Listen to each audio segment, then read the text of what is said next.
what I saw last night in the bar with the wine and beer flowing, I knew I'd have to have a pretty catchy title to get anyone out of bed this morning. I really appreciate you all struggling down here to see me and listen to this, and hopefully I won't disappoint.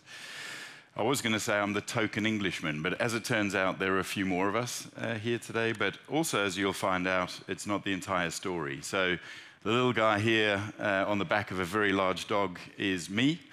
And the point of showing you this well, the point is not to tell you that that was a Great Dane and its name was Butch, but more that that picture was taken in South Africa. So whilst Bernd may well have thought he was bringing a token Englishman along, he's actually brought a token South African along.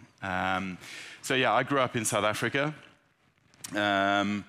Ultimately left South Africa and moved to the UK in 1995. So that was just after Nelson Mandela came to power in South Africa with the ANC. And I went directly into the printing industry. I actually started, my first job was just on the factory floor, sweeping the floors mostly, making cups of tea, running over to the shops, generally having the piss taken out of me, as we say, in the UK. But bit by bit, learning a little bit about printing. So got a little bit closer to the presses, started understanding how the printing process worked. Then moved into plate making, did a bit of final film planning. The younger people won't have any clue what that was, but once upon a time we had to use cameras and paste up artists and so on, and then go through this laborious process of making the plates that we would then print from.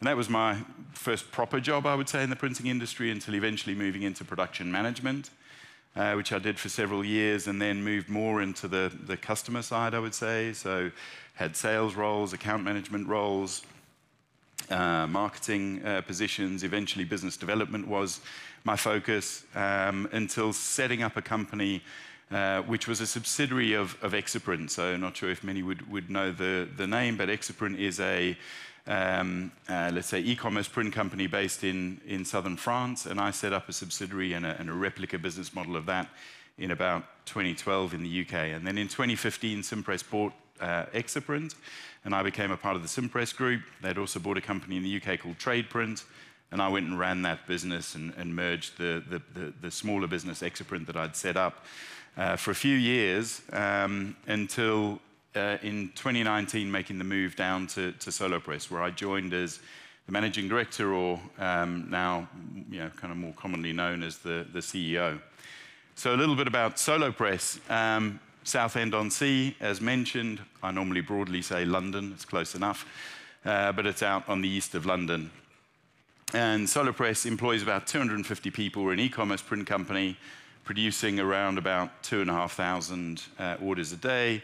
And we have all sorts of different technology. So we produce on litho offset. We have sheet-fed digital devices, as well as inkjet roll-fed devices and inkjet large format. So pretty broad spectrum of products. So that gives you a little intro. But thanks, Bernd, for mentioning this amazing moment in the UK's history. So. Much to my surprise, and I think David Cameron's surprise, when given the opportunity, the British people opted for economic suicide. So not great, but it created an interesting backdrop for our business. And obviously Cameron decided that was super embarrassing, and he couldn't conceive continuing.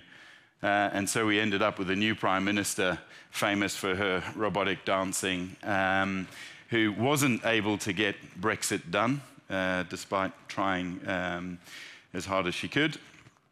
And anyway, that's a little bit of the backdrop, but I, as I said, joined the business in 2019. And I want to give you a bit of an understanding of what the business looked like at the point that I joined. So this image probably illustrates it quite effectively. And I've seen this happen before. So there was a founder-led business that then sells to online printers, and this is part of the story that was mentioned there by Bernd. And I think at that point, whatever the vision and mission was of the original founders, it gets lost a little bit.